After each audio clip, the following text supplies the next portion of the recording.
We now reach that point of our 4-year cycle in this country where we get very concerned about the future, and we're very sure that one of two things is going to happen. Uh, the country is either going to meet its doom and demise, or we're going to be in a utopia very, very shortly, depending on who gets elected and who you are afraid of being elected. So again, in a few weeks, you'll wake up and you'll be in one of those two groups. Now, you might be in a group. There are a couple of other groups. We might as well mention them. There's the group of people that is so cynical that they're pretty sure that no matter who is elected, uh, the the we're about to find ourselves in some sort of dystopian future. And then there's an even smaller group of people that think that no matter who gets elected, everything's going to be just wonderful. That group, as I say, is a small group. It has 0 members because that's just not in our nature to be that optimistic. So that's just merely a theoretical group that I mentioned. Uh, but I want to ask a question, kind of seriously, that I think typically it's a rhetorical question, and I don't want to ask it rhetorically. What is the worst that could happen? Typically, when we ask that question, what's the worst that could happen? It's usually followed by something very bad happening, but it's usually spoken in the sense that nothing bad is going to happen. You know, what's the worst that can happen? You know, I'm going to ride downhill with no hands and attempt to stand up on my crossbars of my bike. Now, what's the worst that could happen? That's something that my son actually did. And so we found ourselves in the hospital. Well, what's the worst that could happen? But I actually literally want to ask the question, what's the worst that could happen? Now, I want to keep it within certain bounds. You know, I don't want to think about some sort of weird future where the country is in complete anarchy, even though there are locations where it seems like that's going on. But let's not go quite that far. Let's keep it within some realistic bounds. What's the worst that could happen? Well, depending on who you are and what you're afraid of, obviously there's some things that and I don't want to get into specific policies of one political party or not. These videos are not for political purposes. These are for spiritual purposes. But there are some things that politically affect us. We live in a country that's governed by policies, and those policies affect the church as well, as every other person in this society. Well, aside from the normal things that affect us, um, you know, there might be some changes. In fact, that's one of the things that both sides seem to agree on, is that the other side is going to make some structural changes to our country and the way it exists. And there would be significant displeasure if that was allowed to happen. Um, that would change the way we live. You and I could have fewer freedoms depending on, and really, it's possible with either party getting elected, that things happen and structures change, and it's always happened. Um,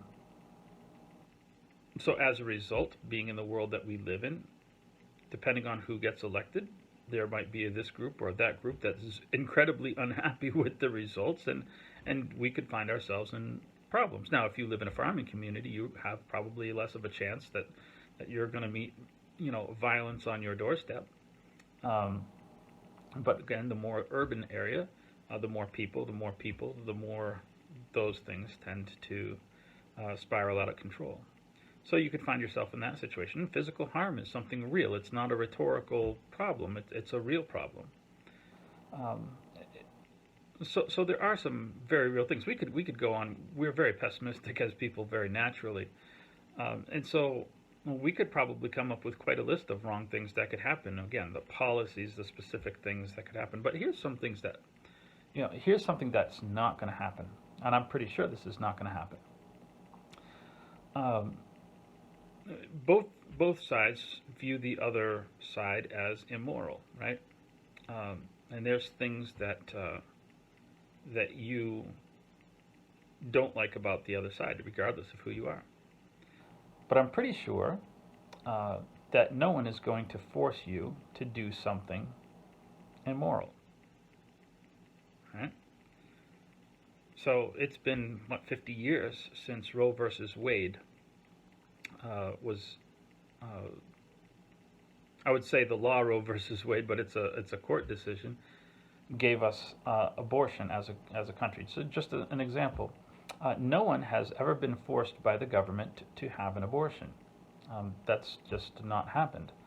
Um, so no one has ever forced somebody, regardless of the availability uh, of things. No one has ever forced a person to commit an immoral act, even if it's legal. No one has forced a person to marry a person of the same gender, which is, of course, against God's will, even though it's allowed by the law. So we could find ourselves with one side is really worried about finding things and changing things that are in the scriptures and saying that this is not the way it's supposed to be. But that's not going to force people to make or do those things. So I don't have to be worried about that. Now, I might find myself in a situation where I have to make some hard decisions. That is something that we will likely face at some point in the future, whether this year or another year. We've already seen that this year, where people have had to make some choices, and we've seen churches increasingly decide, no, for us, meeting together is more important than health risks. We feel it's very, very, very important to fellowship and to commune together, and they've decided to violate the law. And then you can see videos of people being arrested. This is something that occurred in history. As we look at things, we're so afraid as people because we're tied to the politics of things.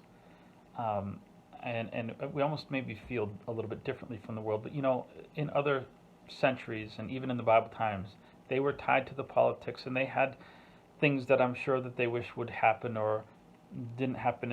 And this emperor was a persecutor, and he would be followed by somebody that wasn't. And when you were in the times of persecution, you went, oh my goodness, are we going to survive this? And those were political things that people hoped would change, and God said, even pray that you can meet in peace, but you can't always. And so people are concerned about that. There's these arcs. We've been so accustomed to our freedoms and I've done videos on that.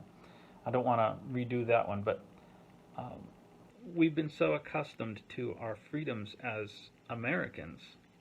And even as Christian Americans or American Christians, whichever order of priority that comes in your life, that we are afraid, deathly afraid, of the structure of our country changing. Now, here's the problem with that.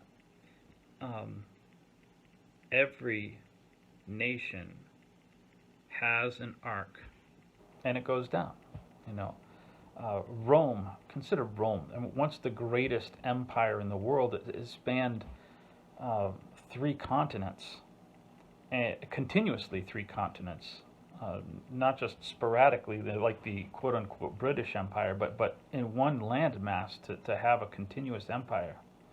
And today, what's Rome? I mean, it's the majority of the contributions are culinary. I mean, Rome is a place to go have a cappuccino and look at, dilapidated buildings from centuries ago. This just happens. Greece, once again, Greece is a place for some tourism and not much more, some scenery and things like that. And yet, once again, it was the seat of what became American democracy, and the foundations of democracy are in Greece. And what is it now? It's nothing. And so these great nations do this. It's not unreasonable that America is on the same arc.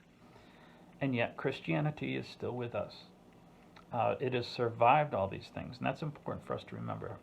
Christianity has survived dictatorships It's survived the worst possible. What's the worst that could happen? Well, Christianity survived it. God has seen all those things and worse, and it's survived. And that is why it is important for us to recall just the closing words that Christ left with his disciples. His last words were, "Lo, I am with you even to the end of the world." So maybe it's true. Maybe our world is about to end here in 3 weeks. But thank goodness that Christ will be with us through it, to whatever degree it is the end and beyond. That Christ is with us, and we have that assurance.